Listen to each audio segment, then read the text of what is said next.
Masiyahin, magalang, matulungin, at higit sa lahat, may pagmahal. Ito ay ilangaman sa mga katangian ng isang anak ng perlas ng silanganan, ang Pilipinas.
I'd like to represent to you globalization in religion.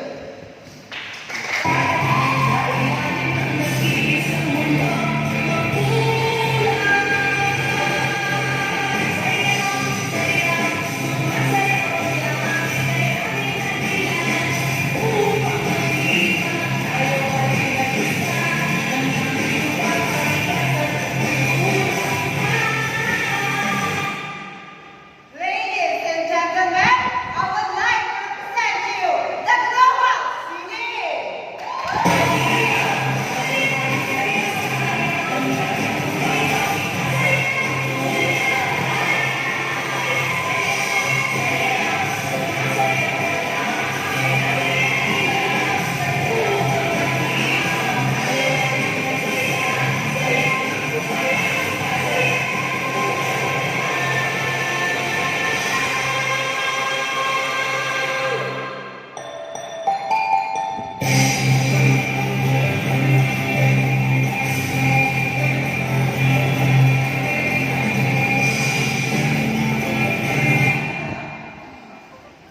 Environmental awareness is very suitable in terms of our society right now. I, Nancy Gales, of Environment saying we will sustain our environment through promoting the contemporary world. And I thank you.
Ang araw, habang ako'y naglalakad, ako'y tinala ng aking mga paa sa may apat na sulok.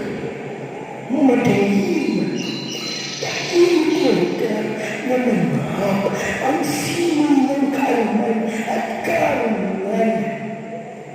Sa aking patuloy na paglalakbay, isang magandang lalaki ang ugot-ugot na may dala-dalang libro at panukro ng aking pansin. Sa aking patuloy na paglalakad, ang pagkabangha at pagkatulala, isang walang ang dumagpil sa aking mga balat, kasabay ng pagpulong ng mga salitang, halika at lumapit. Kung ang buong pag-asa ang tulad sa akin, ito'y iyong kunin, ipamahagi sa iba, ipangalat ang lagunin ng bawat isa sa mundong puno ng silang at uhaw sa pagmamahal at pagkakaisa.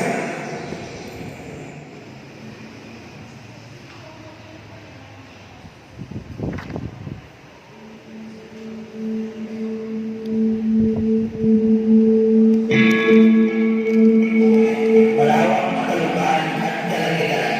Sino may-ari nitong bahayan? Ikaw? Ang ganda na ba ang buong kalupaan? Ang bahayan? Alam mo ba ang sikreto ng mayamang mamamayan? Kung hindi ka at wala kang ideya, makinig ka. Ipigil ang mga mata, maghintay ng tala sa taas. Magmagpan sa bawat bansa. Tara, sa unang paninga, kung saan kinikilala ang pinakamahalaga, sapagkat sila ang pinakakilala. Nagbibigay suporta sa bawat bansa.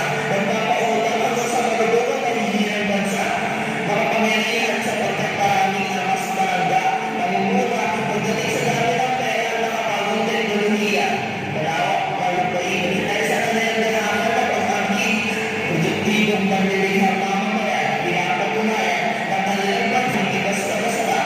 Sino ba sila? Japan, England, Russia, Amerika, China, at iba pa. Sila ang pinakamayayamang bansa itinalaga sa isang panila. Global North. Saan ang mapunta sa kanyang mga bansa, pero mas maganda kung sarili ng bansa papabilang sa kanila. Hindi mo magawa dahil ayaw pumunta. Ayaw mo pasilip ang sariling bansa. Ang bansa na gustuhan iyong parating. Dinulta sa katotohanan ng bansang iyong kinalista na ilang itinatahiya. Bakit pa ba? Pilipino ka di ba? Ano ang dahilan ng iyong pagkahiya at paliwanag mo sana para di ka mapahiya? Sa libot ng kumikinang na tahanan, aking kapasyalan kung hindi ginagapo sa sariling selda. Ninanakawa ng kapayapaan at silipin natin ang lugar kung saan ang isang teleksyon ay isang uri ng pelikula. Pinubuo ng panganak ko sa isang nila akala ng bida pero nakulong din sa uli ang masama. Nagsisilbing pabango ang mga bigas at tilata. Nagkilala ng maskara kay Esteta at forma pala. Kakamayan ang mga upang balad. Talagang ng pambayad para sa posisyon kanilang nilakad. O sa makuha ang santatya upang mabilang ang suporta at ang mga gawa sa may kalaray na sino sa inyong nakaraping kanilang dala. Hindi ko laro pero nagalabang takuan. Ang dayaan ang sulan at bulangan. Ikit matang mumumaya ang kargahan para sa mga katambayan. Dumala na ng mga ito masyado ng magulo. Nilibenta ka at ang makapamili ng pinuno. Tinatahak ang pangalan ng kanigadong bulas na malakad ng tayong naman ay sariling pagpunan. Dapat lagi na lang may taguan. May hanapan kung tayo magsilipan. Nasa na nga ang kabalang bayan? Di ba dapat tayo nakikinabang? May gusto bang manatili? Siyempre wala. Sa lugar na ang bayan ng gusto yung pangayuhan, nagpapakaumbas sa gitna ng palayan. Hindi naman masarap pamagilit ng iba. Ang nakakalapang isipin, mas pinili mo pang arahin ng lingwahe ng iba. Huwag mo sanang takutin na gumawa may kasi amoy na naman sa isda. Pangalawang paanan, sa lugar na maraming gumagamit ng droga, mga pupulang matabutas naman ng bulsa.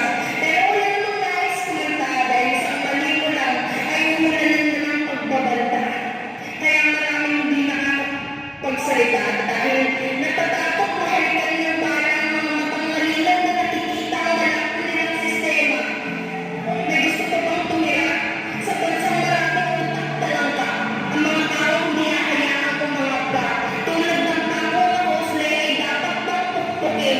Walang dapat pakatingala.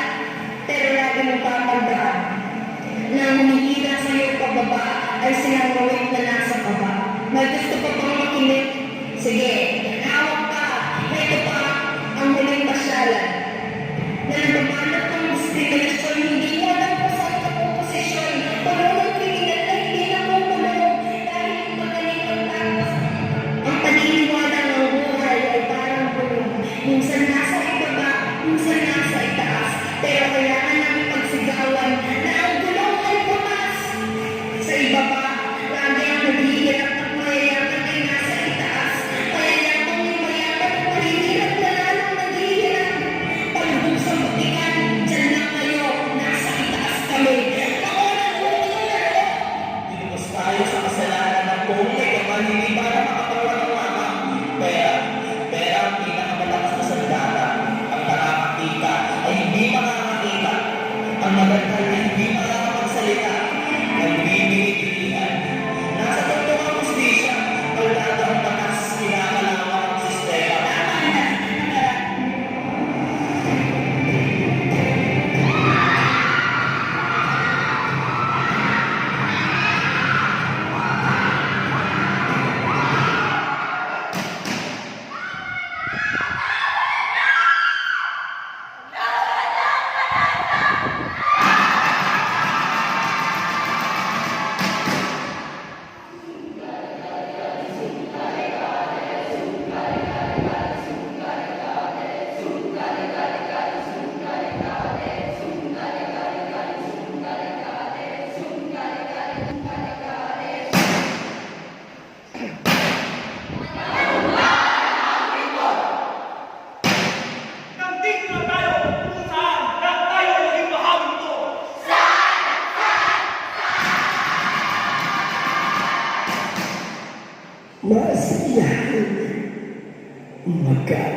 Ayaw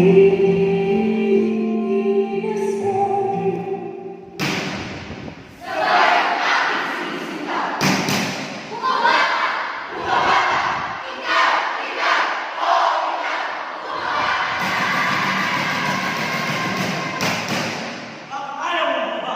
Kasi nahihiya ka. Bakit nahihiya?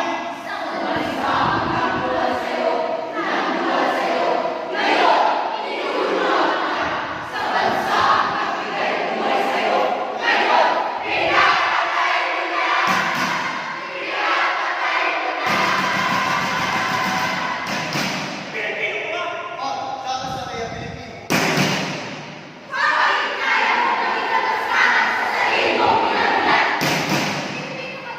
Well, may isa akong Pilipino. Pilipino ka ba?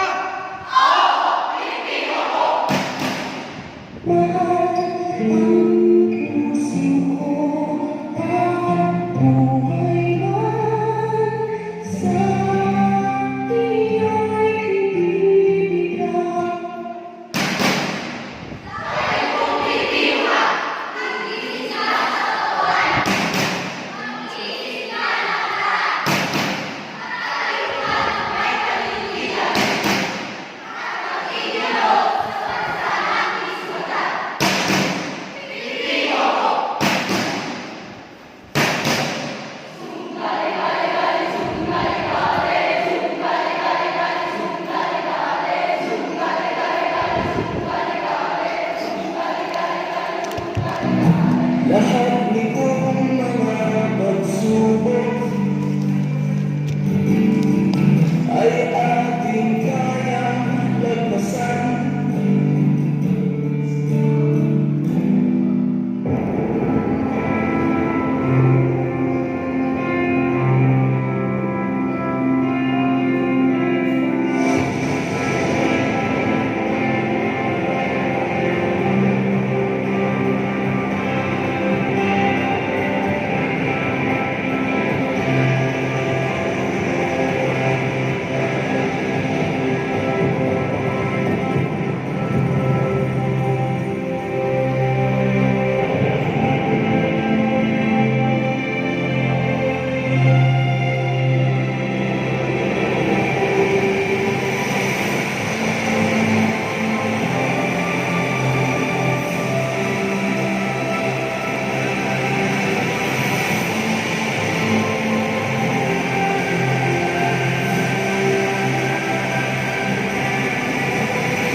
Nagsasalatan kasi siya ang ano, yung bandang dulo, yung depensa.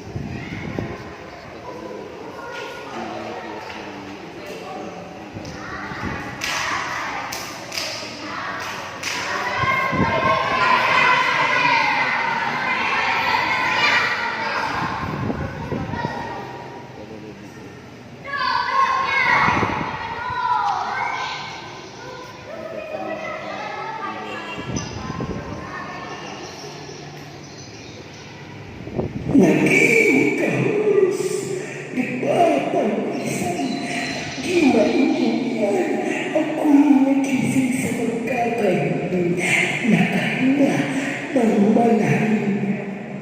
Ipagtanggol ang lahat ng pangyayari at isinapang pala para kinig.